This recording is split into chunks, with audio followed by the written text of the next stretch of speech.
Welcome to Unheard Bible Tales, where today we will dive into the story of Menelik, son of King Solomon, and the Queen of Sheba. Around the 10th century BCE, in the golden palaces of ancient Sheba, there reigned a queen named Queen of Sheba. She was a sovereign of unmatched intelligence, commanding wealth, armies, and influence across the Horn of Africa and southern Arabia. She was called Makeda, but history would remember her as the Queen of Sheba. Her court brimmed with scholars and gold. Spices perfumed the air. But though her people flourished, her spirit did not rest. At night, she dreamt of a temple on a hill, a city lit by the presence of a foreign god. A name stirred in her heart that no priest in Sheba could explain. A voice, gentle but insistent, called her north. And so, guided by conviction and caravan, the Queen of Sheba set out across the desert. She crossed the incense routes and journeyed along the edge of the Red Sea. Her destination, the court of King Solomon, ruler of Israel, famed for his wisdom, his wealth, and the God he served. She arrived at the court of King Solomon, not as a guest, but as a queen in her own right. After weeks of silence and sand, she had arrived, and the world seemed to hold its breath. Their meeting was not merely diplomatic, it was electric. Solomon saw beyond her titles and robes, recognizing a mind as brilliant as his own. They debated riddles, scriptures, and the mysteries of heaven. And in the long nights beneath embroidered canopies, a deeper bond formed of prophecy, not just passion. That night, in chambers lit by oil and shadow, she stood unguarded, not diminished, but deliberate. Power draped in silk, she was no longer the monarch of state, but the woman, Makeda. Their union was sealed under moonlight, whether by love or divine purpose, none can say. But when the queen returned to Sheba, she carried more than gifts. She carried a child. The months passed, and when her labor began, the palace fell quiet. She is breathing steady and sleeping peacefully. She held him close, the first light of dawn brushing their faces, mother and son, wrapped in prophecy.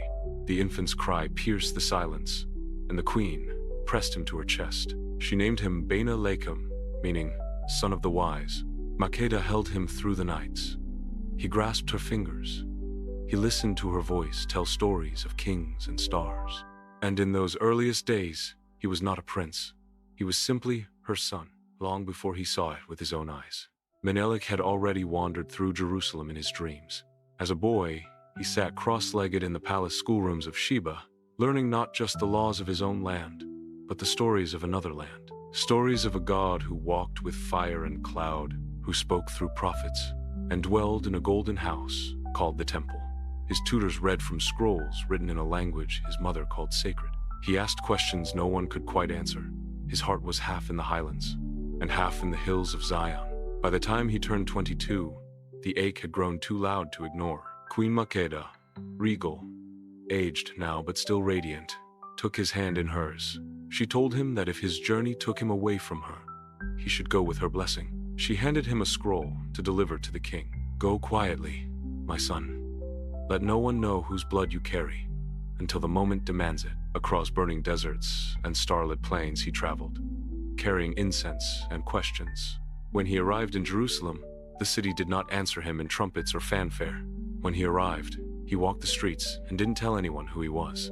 The city moved on, merchants shouting, carts rattling over the stones, the scent of spices and bread and oil pressed fresh that morning. He moved freely through the streets. No guards, no crown, just a man among men. And for the first time, he felt free. He paused at a merchant's booth, turning over a carved piece of cedar wood, breathing in the scent of the earth his father ruled. Every corner felt familiar and foreign, like meeting a cousin, only known through stories. He left the market behind and followed the road that wound toward the palace. He changed into a purple royal robe as he made his way to the palace. They didn't know who he was, but they let him in because he was with two nobles. Menelik knelt, head bowed, offering the scroll his mother gave him to the king. King Solomon looked upon the young man and saw something unmistakable. Solomon read the message the Queen of Sheba had written to him. Not a stranger, but a son. Without fanfare, Solomon saw it in his eyes. This was his son. No one had to say a word. The two left the throne room to talk privately. Menelik stayed in Jerusalem for nearly a year. He studied the Torah with priests, traced sacred letters on parchment, and asked questions with a boldness that came from both youth and reverence. He walked the temple courtyard slowly, letting the weight of holy history settle on his shoulders.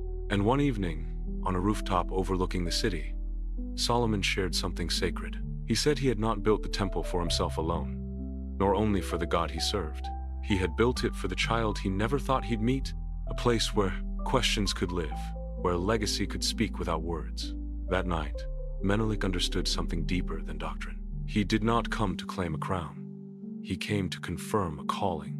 Later that year, Solomon offered him the throne of Israel, but Menelik chose otherwise. He carried the wisdom of his father, but his heart still beat for Sheba. And so, Solomon did not crown him as rival, he anointed him as reflection. The night before departure, Menelik dreamed of a radiant mountain crowned with two vast wings sheltering a blazing fire. Between the wings hovered the Ark of the Covenant, alive with ancient power, surrounded by angelic beings cloaked in flame. A voice declared that the Ark would not be taken by force, but would move by God's will to a new land where his name would be honored. Among the priests, a prophet declared, "Menelik comes bearing the favor of the Most High.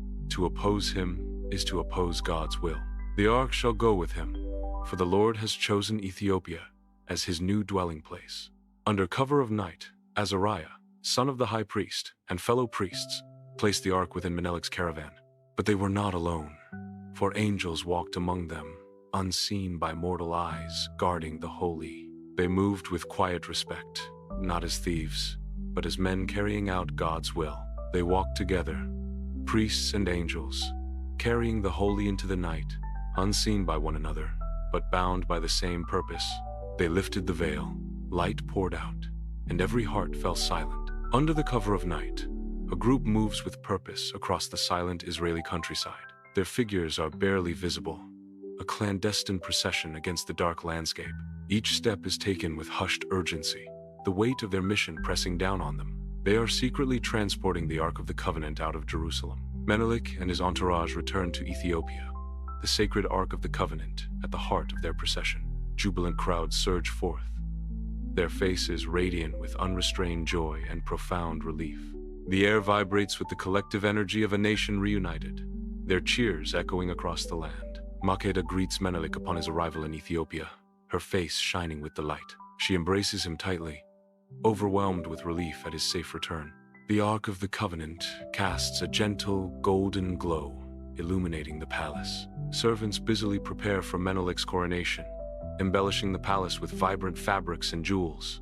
In Ethiopia, a grand coronation unfolds as Menelik is going to be crowned king. He is hailed as the fulfillment of a covenant between two thrones, a ruler whose blood carries both wisdom and fire. The crowd erupts in cheers, celebrating their new ruler, a beacon of hope. In the heart of Ethiopia, Menelik establishes a sanctuary, a sacred haven for the Ark of the Covenant. He ensures its protection, promising reverence for generations yet unborn. Menelik dedicates his reign to upholding the divine laws and honoring the traditions of his ancestors.